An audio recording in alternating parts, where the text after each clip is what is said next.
Welcome to All Bodies on Bikes, the podcast, where all bodies are good bodies, all bikes are good bikes, and all rides should be celebrated. All Bodies on Bikes is a movement to create and foster a size-inclusive bike community. So join your hosts, I'm Maggie. And I'm Marley. As we explore the complexities of the biking world, help us break down barriers and create the world that we want to see. And don't forget that all bodies really means all bodies, not just larger bodies, but bodies of all sizes, ages, races, abilities, genders, sexualities, and beyond. Come along for the ride.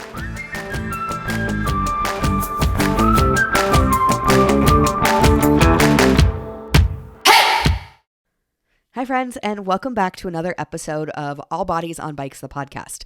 This is Marley, and before we start the show today, I want to invite you to join me for a really special event next week on March 7th at 4 p.m. Pacific time for a very special International Women's Day conversation.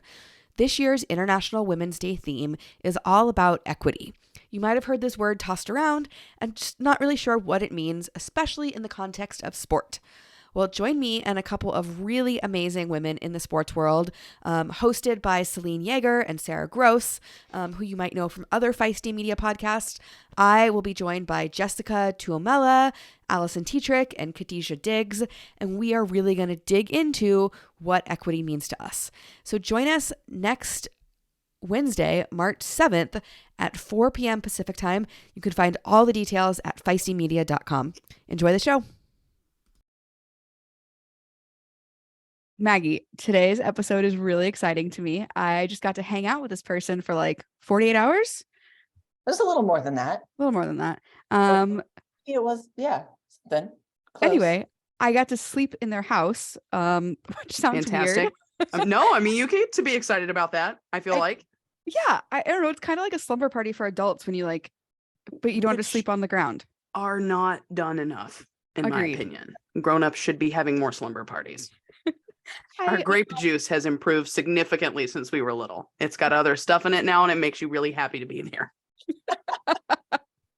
I told a partner one time that I was just really excited to be living with them because it was a sleepover every night. And they just looked at me and I was like, you don't feel the same way? Right. We're no longer dating. So clearly they didn't. Anyway, let's get to the business of today's podcast, shall we? Let's do it. All right. Today's guest, is it okay if I introduce them? It's fine with me.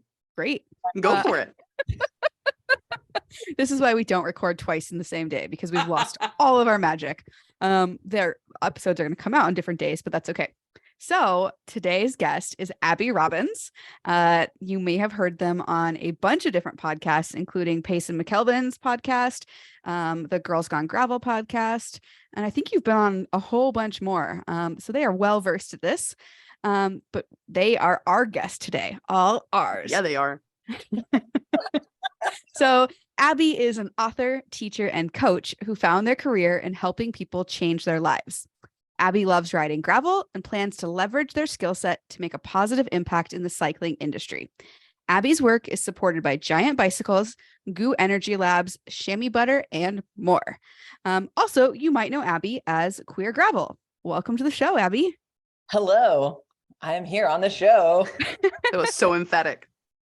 We're excited to have you here. Yeah. I'm excited to be here, even though here is just where I normally am, but I'm excited to be in this in the cosmic space with you. Oh, yes. We're in cosmic space. I'm so excited right now. Did you guys see that the top of Mount Washington was technically in the stratosphere this weekend? Whoa. No. Yeah, I don't really understand the physics or the meteorology of it, but something about where the jet stream was at and the weather, and it was also like a negative 122 degrees or something. Sure. Absolutely wild. So I'm really glad we're not recording at the top of Mount Washington in Vermont. Yeah. That sounds terrible. Yes. We are in our own little Earth-based atmosphere. So let's dig into it, Abi. Yeah. Obviously our show is about bicycles and all sorts of bodies being on bikes. How did you get into bikes?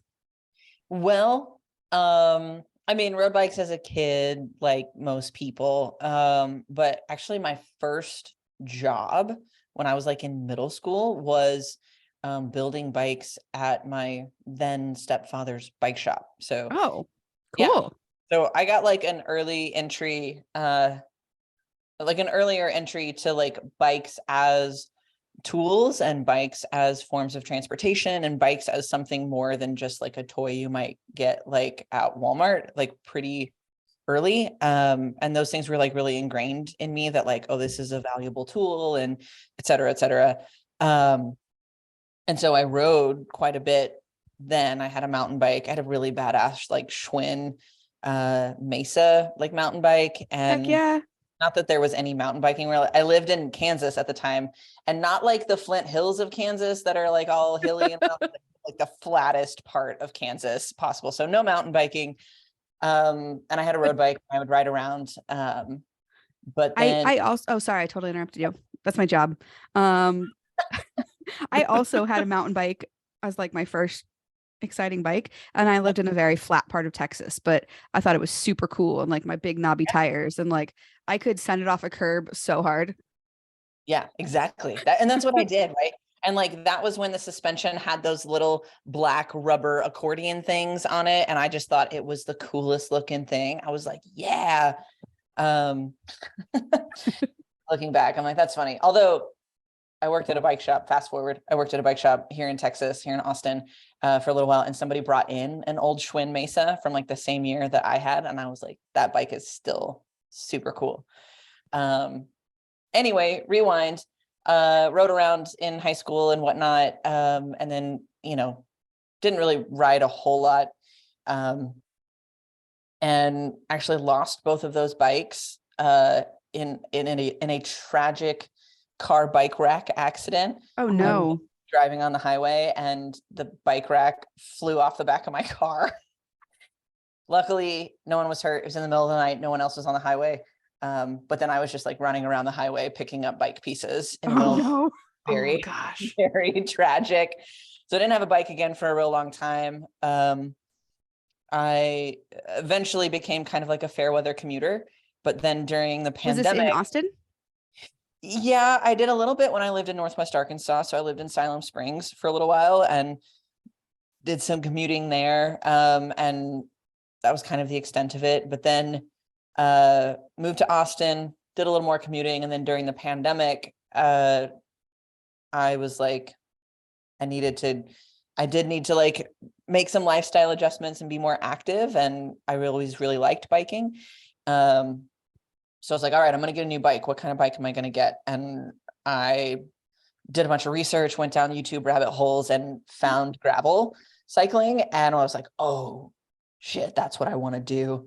And that's the kind of bike I'm going to get. And then I did, and I like totally fell in love with it. And just started riding basically all the time. Yeah. And then fast forward again, and we're here talking about bikes some more. So it's kind of been a rocket ship for you because the pandemic wasn't all that long ago. No, yeah, it was basically 2.5 years ago. So it was June of 2020. And I set the goal of, in June 2020, when I bought the bike, I was like, next year, June 2021, I'm going to ride Unbound. And that was like my goal. And you did it. Met that goal. Heck yeah. Yeah. And actually you were the very first non-binary champion for Unbound Gravel. Is that correct? That is correct. That is why anyone listening to this podcast might know who I am. Well, tell us a little bit about that. Well, actually, let's back up. What does non-binary mean? Folks listening might not know. And one of the things we try and encourage on this podcast is inviting folks in, and non-binary and genderqueer folks have been around forever, but we haven't always used this language to talk about it. So do you mind telling us a little bit about it?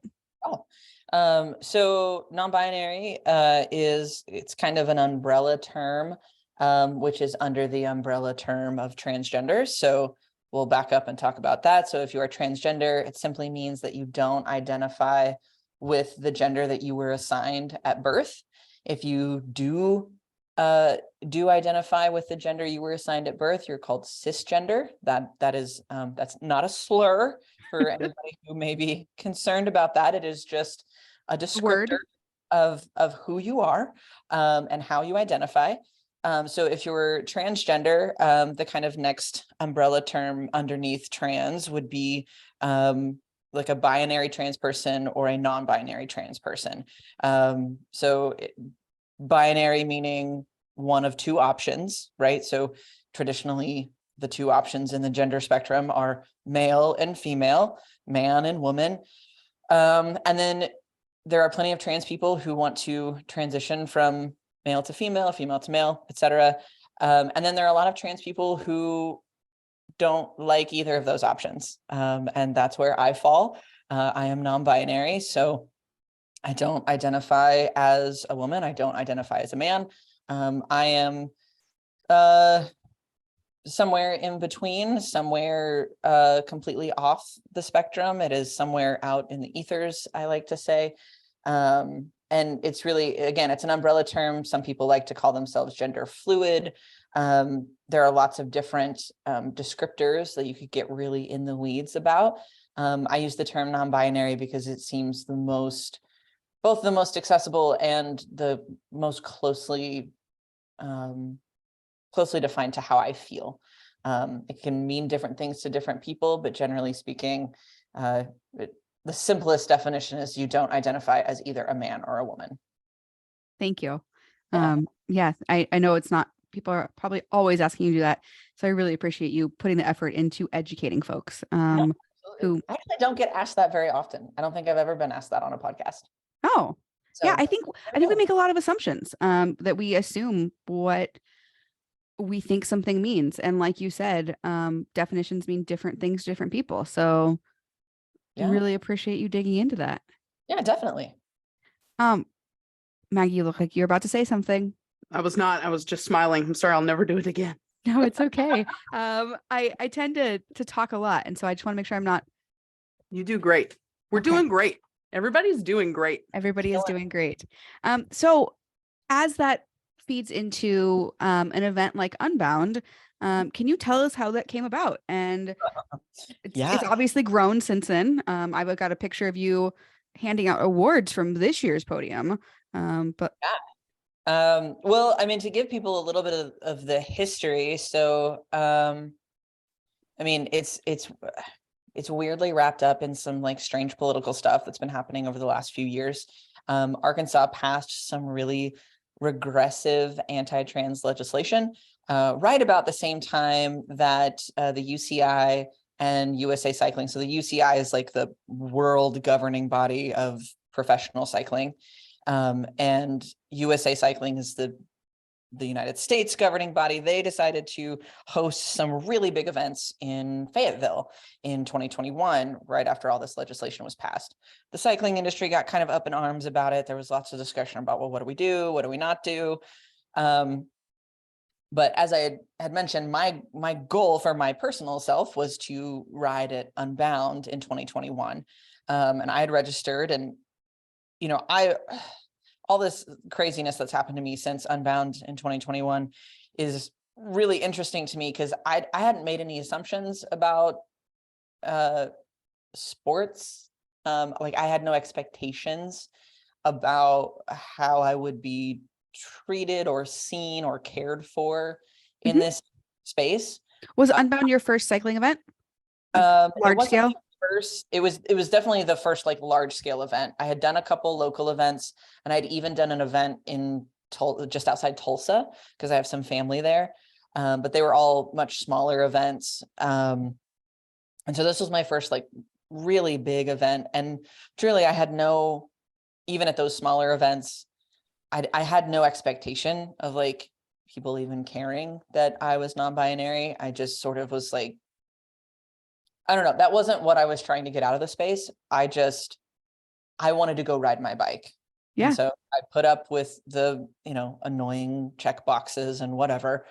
But Unbound and Lifetime's response to everything that was happening in the cycling industry at that time and all of the hubbub and the, political stuff was to actually create a non-binary category for all of their races. And Unbound was the next one that was coming up when they had made this decision. So I had already registered through the lottery. I got in and I was excited, and they sent out an email saying, if you, here's our trans inclusion policy, and they went through all of it in this email. And then they said, we've also created a non-binary category for people who identify as non-binary, and for any trans person who doesn't feel safe writing in the category, like the category that they are required to based on their trans inclusion policy. And so I was like, holy cow, this is for me. Like that, like I get to like show up and be in the non-binary category. This is so cool. And I was thrilled. So I sent them an email and was like, change my registration, blah, blah, blah. And they took care of all of it. And then it wasn't until my wife and we took my kids up. I actually have family near Emporia. So it was like a family vacation and we were really going to see my family. And then I was going to sneak away for a day and do this race. Just ride 100 miles casually. Yeah. Just like, give me a day. There was nothing casual about that ride. Oh my God. I was so unprepared, but we were driving up there and my wife is driving and I'm like, they make some announcement on social media that like, you can see the start list and see who all is riding. And I was like, oh, cool. I want to see all the other non-binary people. Cause like I had put some stuff out on Instagram, but I only had like 150 followers. And so I was like, well, I'm not going to I don't cast a wide enough net to find people. So I was like scrolling and I was like, oh my God, I'm so excited. And then I look and in the 100-mile event, which is what I had signed up for, I was the only non-binary person. And I was like, well, maybe there are some in the 200. Nope. There weren't any in the 200, not in the 50, not in the 25, not in the 350. Out of 4,000 plus athletes, I was the only person registered in the non-binary category. What were you thinking at that moment? Yeah. Well, I was like, in that moment in the car, like I was a little bit bummed. I was like, that sucks. Like, I wish there were more people. But then I was immediately making the joke, like, well, as long as I finish, I win. Like that's yes. Cool. And then I just sort of like, I kind of put it out of my mind until like this was like 2 days before the race. And then like race day came around. And I think over those couple of days hanging out with my family, like it really sunk in that like, oh no, not like I'm the only one. I'm the only one here. I was super not prepared for Unbound. Like until that point, the longest ride I'd ever ridden was like 60 miles on pavement.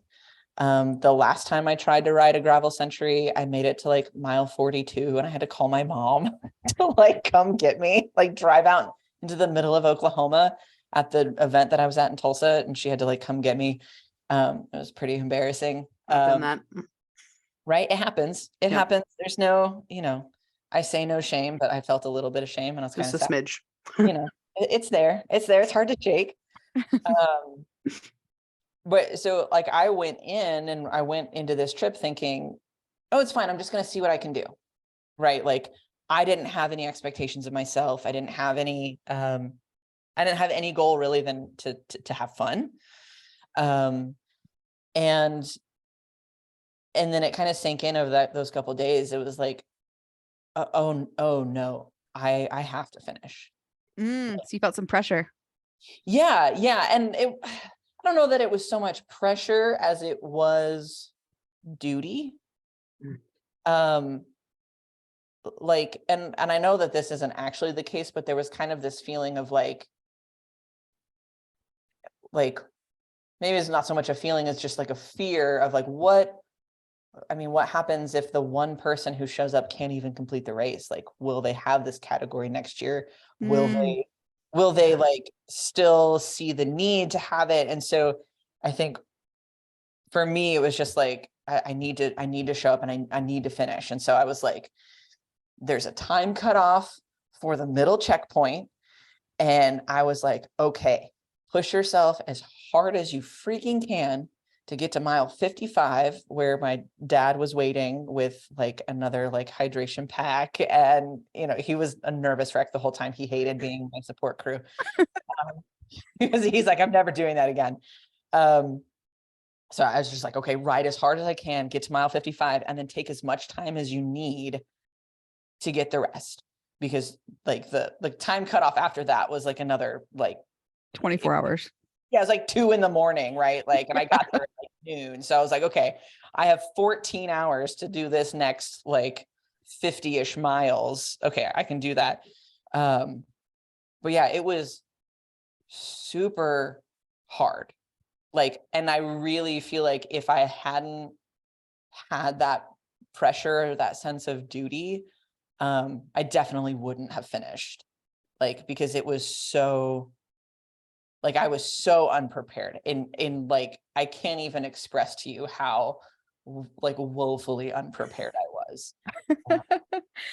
Yeah. So this is another topic that I hadn't planned to touch on today. But do you have advice for other gravel newbies, or should we revisit that later?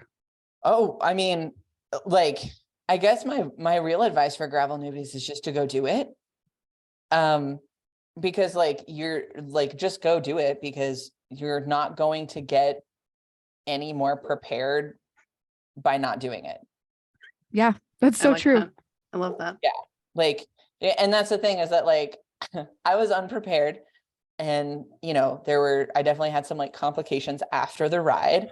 You know, it was hard to walk for several days. My feet were numb for like 3 weeks because my shoes didn't fit. So like, make sure you have gear that fits, which I know is a big thing with like a lot of the work that you're doing, but like, that's super important. But yeah, I mean, other than that, like, just go do it. Yeah. Like, yeah. And I mean, you know, like, I didn't have any permanent damage. So like, not everything fit, and my bike didn't really fit. And, you know, like, all these things kind of came into play, but I still finished. Like, I still did it. I still have the story. And you were on the podium. So yeah, well, that's funny. That's the funny thing. So for those who don't know, most of the people who end up on podiums are very, very fast. And that means that the podium ceremonies usually happen like mid-afternoon, right? So like, the 200-mile race starts at 6 a.m. and they're done in 10 hours or less. And so, you know, I think it's like 5 or 6 p.m. 5 p.m. is the time for the podium ceremonies for both the 100 and 200. So I missed it. I wasn't even done. I wasn't even done riding. Like, I still had another hour to ride before I even finished. And like, everybody else who got podiums we're done. But and again, like, going back to this thought that like, I didn't have any expectations, like, I didn't expect anything, you know, like, I didn't even know to look for the podium, right? Like, I was just like, I was looking for this chicken fried rice that happened at a food truck. Like, that's what I was looking for. Yeah. And, you know, my dad like took some pictures of me and I posted them on the internet, and I said I was like, I am the non-binary champion of Unbound. And I made like some comment about like not getting an award or whatever, because I didn't expect an award, like, and it wasn't like a shady comment or anything. But then quite literally, Christy Moan, one of the like race directors for Unbound, like reached out to me on Instagram, and I didn't know who this person was at all. And she's become a really good friend at this point, but she's just like, we do have an award for you. Like, we'll put it in the mail. Oh my God. Like, I'm so glad we found you. If you're still in town, please come by and we'll give it to you. And I was staying in Kansas City. So I was like, yeah, we'll go through Emporia on the way home. That's totally fine. We'll see you on Tuesday.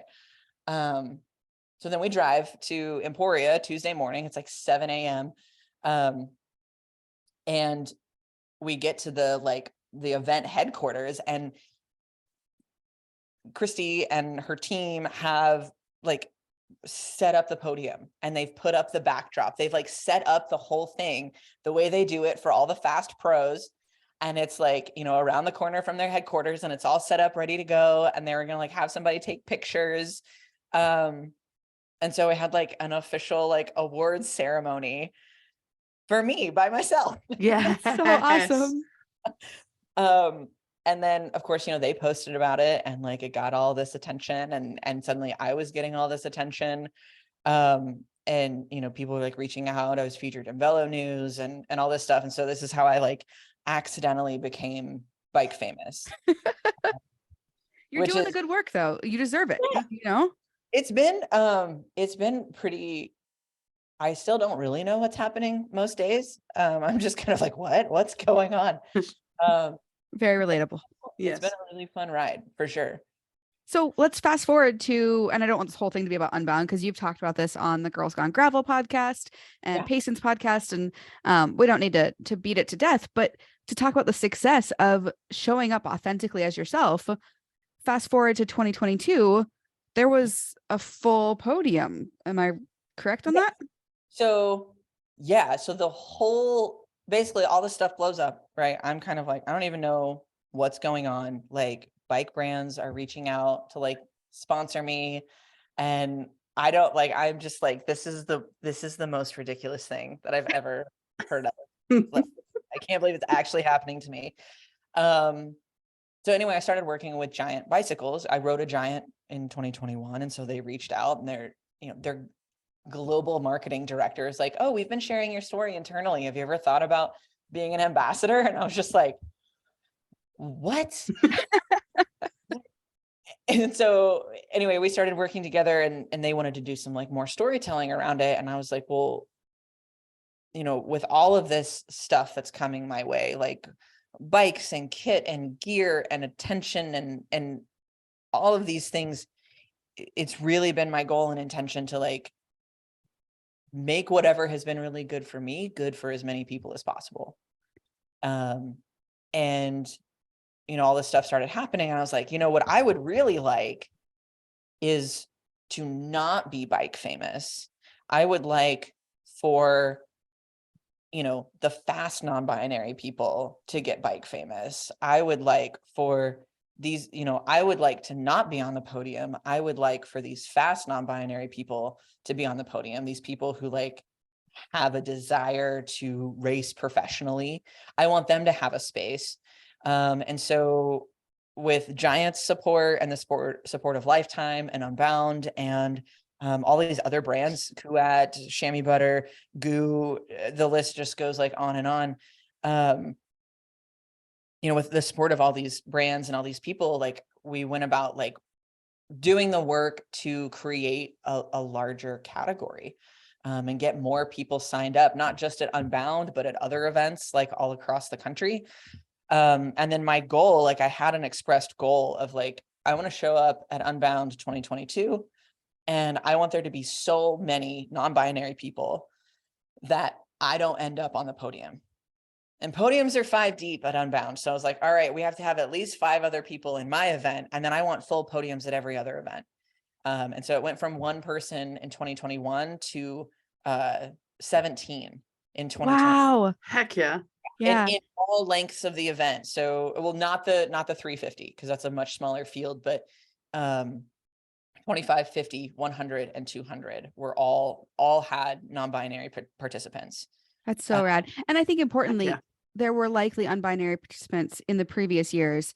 Maybe the word just hadn't gotten out that this category was available. Category, right? There was actually at least one other non-binary person in 2021 who didn't get their registration moved over. And so we've actually got connected. Eli, they're super great.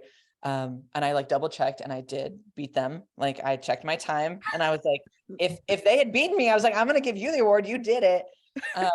But like my time was a little bit faster. So I was like, okay, cool. Like here it is. Legitimately like a pioneer of sports history right here on our podcast. Yeah. That's a weird thing to like, take hold of, I guess. Like it's hard for me to like internalize that, but because it does feel so unintentional.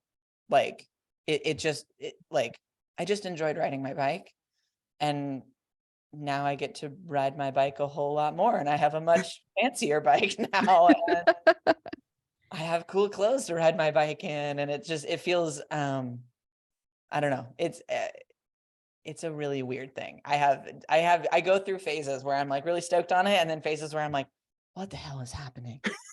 I Yeah. do too, honestly. Yeah. As like probably one of the slowest cyclists out there. It's very weird to be doing this for a living. And I think it's good. I think it shows that like the industry is ready for something more than just the quote unquote pointy end at the race. But it is, like this is a totally new field. It's a totally new way of talking about bikes and promoting bikes and marketing bikes, like that brands have not really done before. Yeah. So it's interesting to be like the first round of folks. Well, I think, Abby, you said something when you mentioned that when you were talking about them announcing the non-binary category, you said 4 words that I'm going to have framed on my wall. This is for me. And I think both of y'all, as somebody else, and I'm going to speak for everybody that's listening to this, I think both of y'all are people that like see these places where they need to expand what they think of as a cyclist. And you're like, this is for me. And all the rest of us are so used to thinking this isn't for me that we just think that again and walk the opposite direction. And so on behalf of the rest of us, I would like to thank both of you for looking at those spots and being like, this is for me, because you go in and you race Unbound and you podium and they set the podium back up. And that makes everybody that looked at it and said, this isn't for me, go, yeah, it might be though. Yeah. Maybe it is. So yeah, thanks, that's y'all. giving me some feelings for sure. Thank you. Yeah. Yeah. Thank you. Thank you, Maggie. That kind of leads into my next kind of question or topic of conversation is like, why does all of this matter?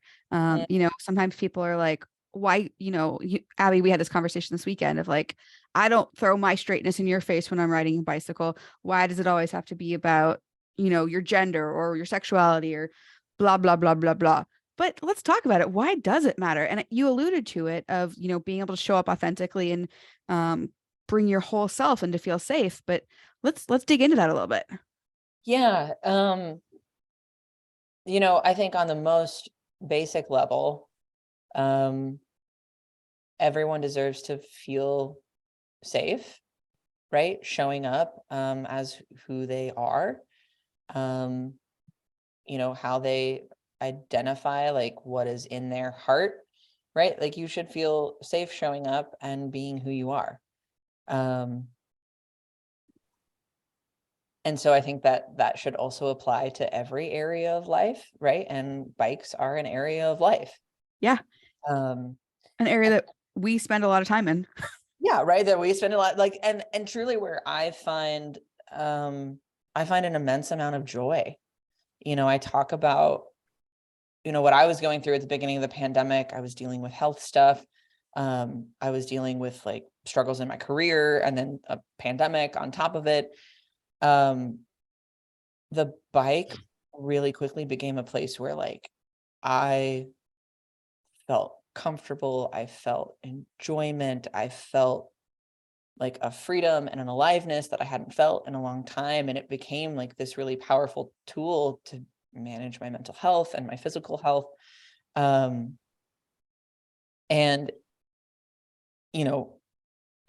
because I started riding the pandemic, I spent most of my time riding by myself, and that's great. Like, don't get me wrong. But when I started riding with other people and getting connected with other folks, I was like, oh, this is something new and different and special. Like Marley getting to ride with you this weekend. We took a ride out with some friends of mine, and my wife came along. We rode some gravel, and I was talking to one friend, and I was just like, when I get to ride with my wife and my friends, like, I just feel like everything's in the right place. Mm-hmm. And everyone deserves to feel like that, whether it's on a bike or not on a bike, right? And so like, I always like to say, like, I didn't politicize my gender, like society did. Mm-hmm. And so if that's how it's going to be, like, then yeah, it is a political thing. Like everything you do is political, because you've made this part of me that touches every part of my life political. And you're So just living your life. I'm just living my life. Like y'all are the ones who did this. And if you don't like that, then change it. Like if you don't like that it's political for me to show up and ride my bike and to show up as myself, then stop making it political. Yeah. Like it's that simple. Yeah. Right? Let me show up and be a human being with all the same rights as everyone else. And then we don't have to deal with this. Like I don't have to, we don't have to ride with rainbow flags, and we don't have to, like if we're all just like being seen as people and not political pawns, I think, yeah, of course, that'd be great. But I didn't choose that. I didn't choose to, I didn't start politicizing who I am. Like, the dominant culture did. Yeah. And I think, going further into that, like, any space where we're going to make the division between men and women, like we need to create the space to realize that there are people who fall in between those two and outside of those two options, on so many different levels. Yep. Right? Like it could be simply a gender thing, right? Like how we want to interact socially. It could be a biological thing, right? Like biological sex is not binary. Right. It, like, in no way. And so there are so many spaces where people exist outside of what we think of as, oh, there's just these two options. So it's like, if we look at sports, oh, we have men's sports and we have women's sports. And it's like, well, you're missing this whole group of people who don't get to participate because there's not a space for them. And I've been an athlete my whole life, like in different ways. Both my parents were teachers and coaches, and, both my brother and sister played collegiate sports. And, growing up, it was like sport is actually where I felt the most included, because the things that society said were not great about me when they saw me as a quote unquote woman, that I was strong, that I was fast, that I was whatever, those things were really celebrated in sport. And I think that that's, people who identify as women and who identify as athletes, like they feel a lot of that same feeling. And as I came to understand who I really was, as a non-binary person, I realized I missed that. Like I missed having a space that really allowed me to be who I was and feel like celebrated and accepted because of it. And I'm not the only one. And that's why we need to make these spaces bigger for everyone. Yeah, definitely. One conversation we had last week on the podcast was what event directors and event organizers can do to make spaces more inclusive. We were talking last week about folks in bigger bodies. But, and some people hate it when I say this, but like, let's wave a magic wand.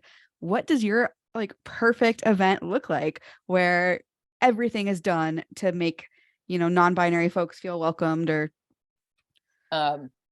well, I can tell you it's already been done. It's called Grounded Nebraska. Okay. And I mean, maybe it's not the absolute perfect event, but damn, it comes close. What makes it so special? Yeah.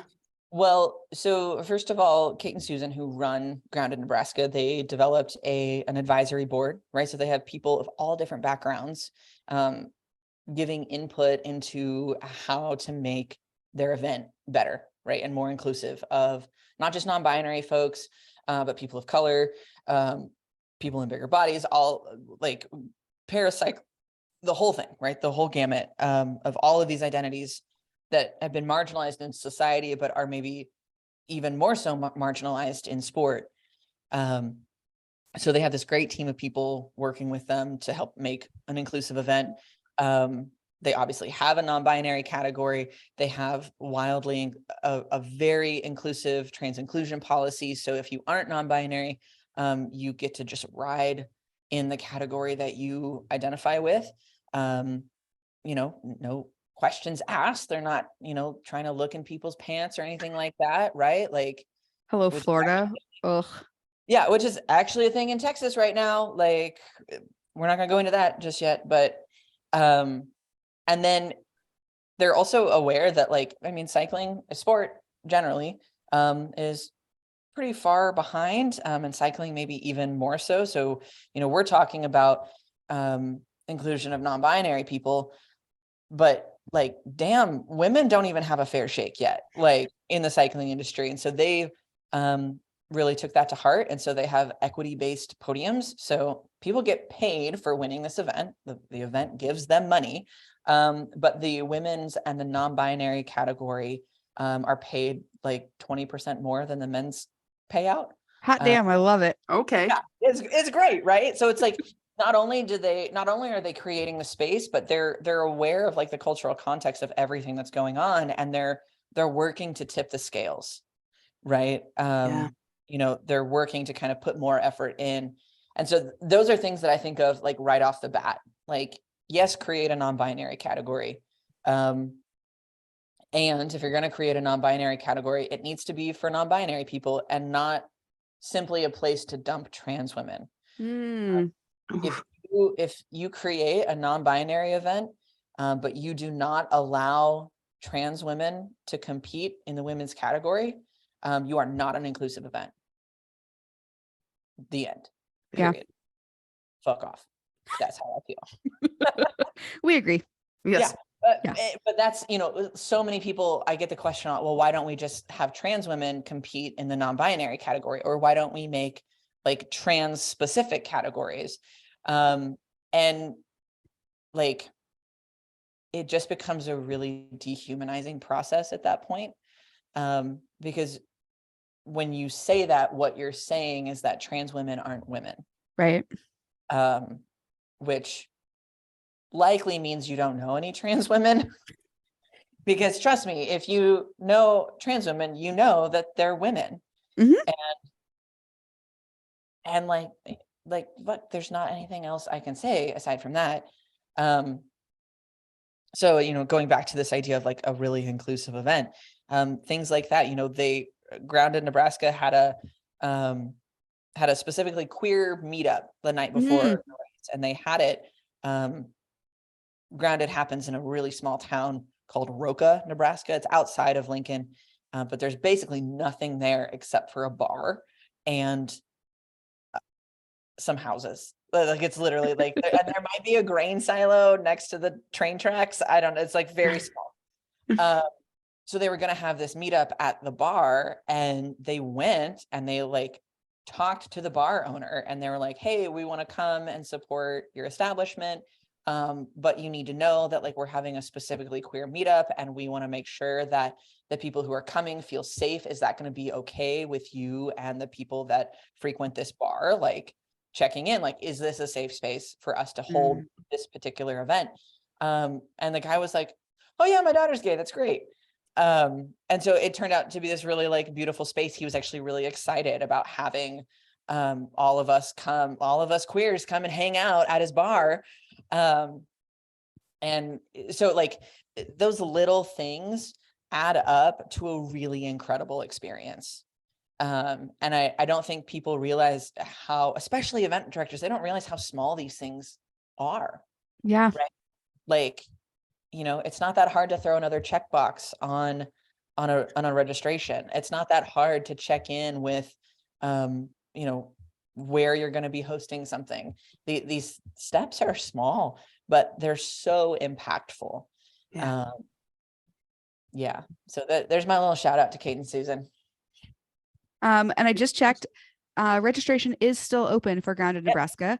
Yeah. And they've got, looks like, ranging from 125 miles, 60 miles. They even have a 25 mile, and they have a 5K fun run and walk. So whatever your style is, Grounded is on my list this year. I will be there. There's camping. There's even showers with the camping. Yeah. They have, if I remember correctly, they have like kids activities during the day. So it can be like a full on like family event. And it's in a really cool location with all sorts of stuff. So it's like, it doesn't just like if you have a family, you can bring them along. Like that's a big thing right now in women's sports, is that because women generally in our society hold the majority of the childcare. If you have children, you have a harder time getting to events. Yeah. So, having events that are sensitive to that is so crucial. I am just getting major summer camp vibes. But also just want to thank you for, putting yourself out there. I know often me and Maggie will talk like being fat is probably the least interesting thing about us. But it has become almost our whole identity. Do you ever feel that way? I sometimes feel that way in bike spaces, and I mean, maybe you can like relate to this, but I don't know, being queer, and being visibly queer and I don't want to say like more out there, but like I'm more out there. Whatever space I've been the queer, and that's meant that I've done a lot of this kind of inclusion work in a lot of different spaces. Mm-hmm. Sometimes I call myself a professional queer. I make my living by being queer in whatever way that takes shape. But it is, it becomes this like signal to other people, but like you said about being fat, it's like, it's not like It's just one element. Yeah. Well, and it's also like, even that one element in and of itself is not that exciting. Like, I'm just a person. Yeah. My life is, but you came to my house, you saw me and we're just very regular people.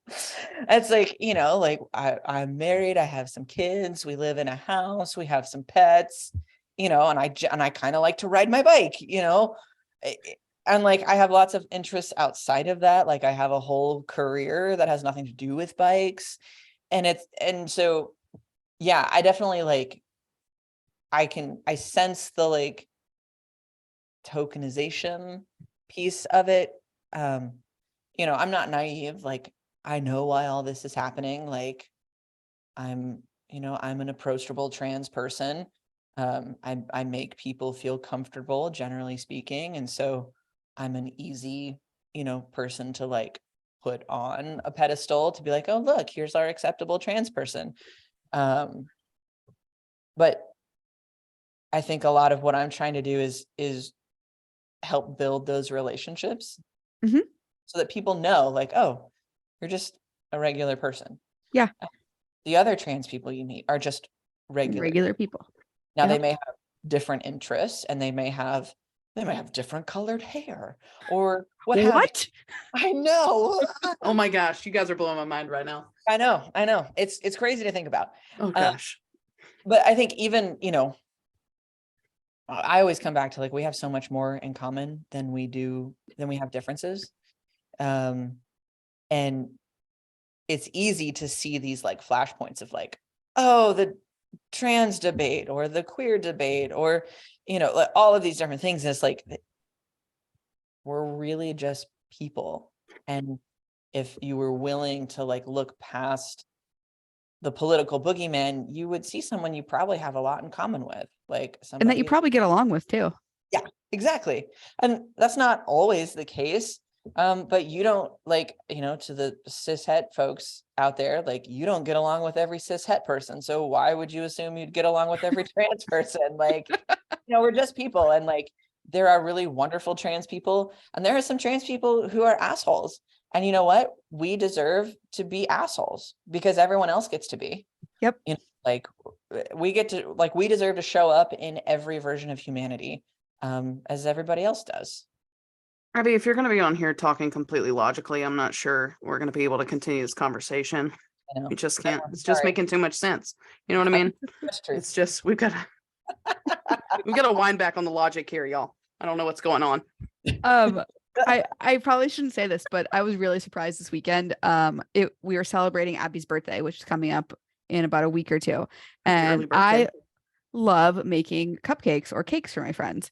And we went to the grocery store, and I did not expect you to like plain vanilla cake and plain vanilla frosting. Yeah. But I think it just goes to prove that like even the most exciting people can have really boring tastes too.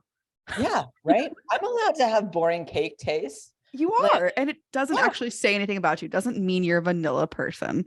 true. Although to be fair, you asked what my favorite cake was, and I did say funfetti. Oh They yeah. just have it because we were at the fancy, like healthy grocery store and Right. not the regular ATV with trashy funfetti. Well, we got a couple minutes left. Something that I really wanted to talk about is you had a post up on Instagram. I was gonna ask you like, how do people be an ally to trans folks? And then I was like, no, Marley. One of the things you said in your post of how to be an ally is to educate yourself. So I went back and I reread it, and you have 6 fairly easy things, at least to talk about in the podcast, for how to be an ally. And I would just Yeah. love to go through those real quickly. Because you did the work. I'm not going to make you redo the work on this podcast. um, so the first one is just to educate yourself. Do you have any like books or resources that you would recommend to folks, or is it just as simple as Google?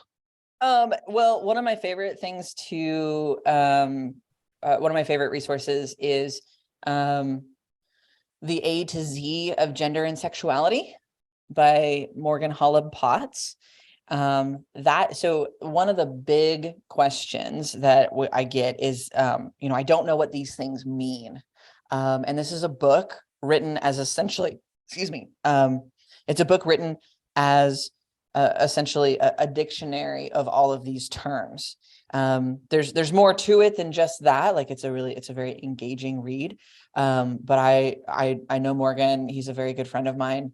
And he wrote an incredible book that I think is really, really helpful. So anytime this question comes up, I always recommend that first. But Google does have a lot. And one of the things I say in that post is that learning how to spot good sources versus bad sources is a very important part of educating yourself, not just around these sorts of like issues and topics, but just generally being information literate. Yes.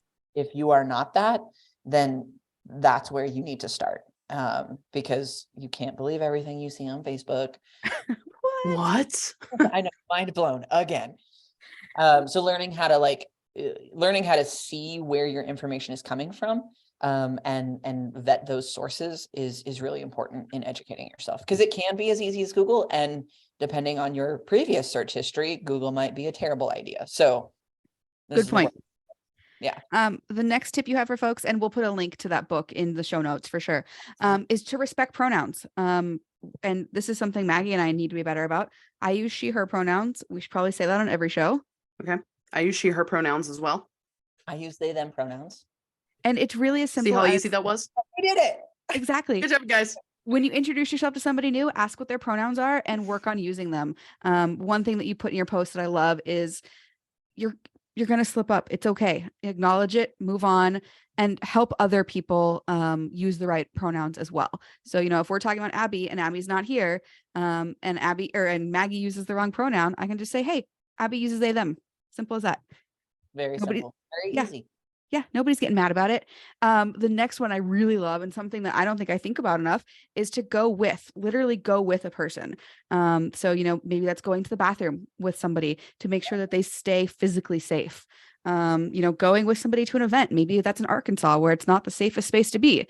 Do you have any other examples of when it would be helpful to go with? I think that's brilliant. I think that example works so well, like especially because I ride gravel. That's been kind of my thing, and it's like gravel is dangerous. Anytime you get out into rural areas, it's typically not safe to be queer. And so riding with folks, going with folks to the bathroom, as long as you like ask and you're not being creepy about it, like, can I watch you pee? I gotta go too, whatever, like not like follow them in a creepy way. Do you need to go to the bathroom? Do you need to go to the bathroom? Excuse me, do you need to go to the bathroom? Because I'll go with you. I'll go with you to the bathroom. But there are a lot of really major events, major gravel events that are in states with anti-trans bathroom bills or bathroom laws on the books. So going with other folks to the bathroom, why peeing is such a hot topic for people, I don't understand, but hey, I'm gonna protect myself. I'm gonna take some friends with me when I need to do my business. Yes, and I will gladly be that friend. If we are at an event and you see me and you are not feeling safe, be like, Marley, let's go to the bathroom, and I won't think you're creepy at Marley, all. let's go. This next one kind of is on that same. The next couple are to use your privilege. So as a cisgender person, I can advocate for my trans friends. One of the easiest ways to do this that I found in my career even is if there's a single gender bathroom, just asking them to change the language on the outside of it to say gender neutral. Oftentimes there will be single stall or single person bathrooms that are still labeled men and women. And that just others so many people. And that's a simple thing you can advocate for at your place of work, at a bar, at a coffee shop. It doesn't even cost any money. You can literally put a cute sign up that says gender neutral. Yeah. I like the one I saw online the other day that just said human. There you go. Yeah. Better not take a tag in there. Right. And then you've got two more on there. It's just to stay open, continue to learn. Things will continue to evolve and change, and just being okay with that and learning and changing. And then finally, to support trans advocates and athletes. And you put a couple of resources in here. Do you want to name off a couple that if folks wanted to support organizations? Yeah. So, I mean, I will say it myself because I'm trying to do some big things this year and I could definitely use the help and support. But also, the ride group is doing lots of wonderful work. That's Molly Cameron's organization. They're doing a lot of work in the performance space and getting more folks, to feel safe on bikes and really start a conversation. But then I think after that, my goal would be to have people look up who's doing the best work in their area, right? So yeah, there's all these like national things happening and that's cool, but when it comes to like the most bang for your buck and like how the most money gets directly to being supportive, it's the local organizations in your area, and that's huge. Yeah. And again, use those Google skills. Yes. Right? Yeah, you will find it. But we'll put up a direct link to both Queer Gravel and Ride Group too that you mentioned in the show notes. Okay, well, Abby, perfect day on a bike for you. Day on a bike. What does that look like? Shit, it looked like Saturday. Yeah. Marley was in town. It was kind of my like birthday ride. My birthday's not till next week, but happy birthday. I claim the whole month of February as my birthday. That. Absolutely. February is my birthday. But I got some friends together. Marley was able to come. My wife rides, but not a whole lot. And so when she does, it's always really fun for me. So it was like my wife, my best riding friends, and a beautiful day. Like the weather was gorgeous and it was my favorite route my favorite gravel route around Austin. And it was just super fun to like hang out and chat. We weren't trying to like hammer or anything like that. Took some time to like get some content, make some videos. I put my drone up and like, heck yeah, cool stuff. Yeah. So I think perfect day on the bike. If only that were longer, I think is like, if we could do that all day, with like a fun lunch stop in between, it would be perfect. And then at the end, we had cupcakes and non-alcoholic beer. We had cupcakes, we had non-alcoholic beer, and then we went and got pizza. It was a very, very well-rounded day. And then we took a nap. Well, I took a nap. We didn't take a nap. I took a nap, yeah. I played with all the footage that I took. That was my like. Where can folks find your footage? I have a YouTube channel. I tell people I got into gravel because I found it all on YouTube.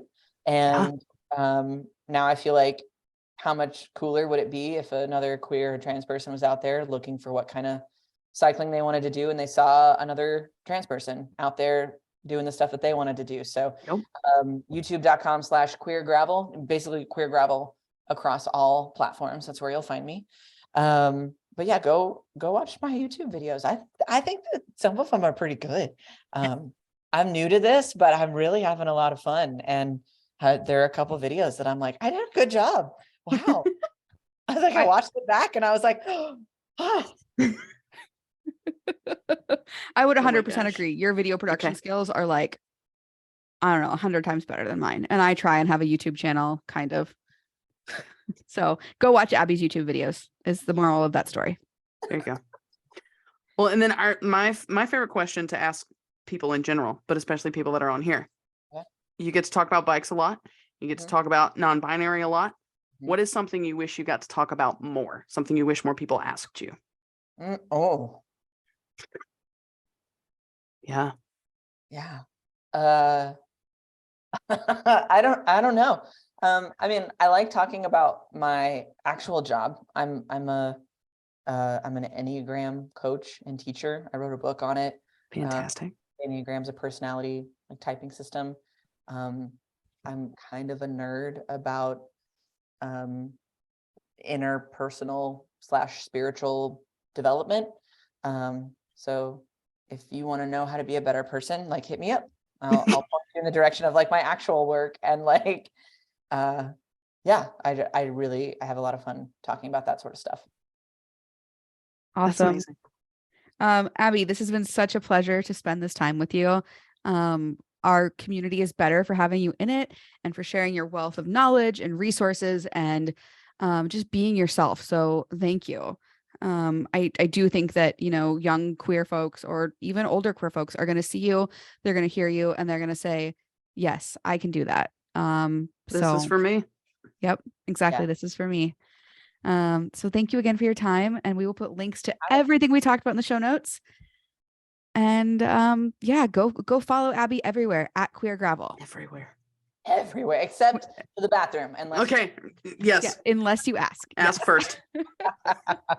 All right. This has been another episode of All Bodies on Bikes, the podcast. Thank you for joining us, Abby. Yeah. Woo.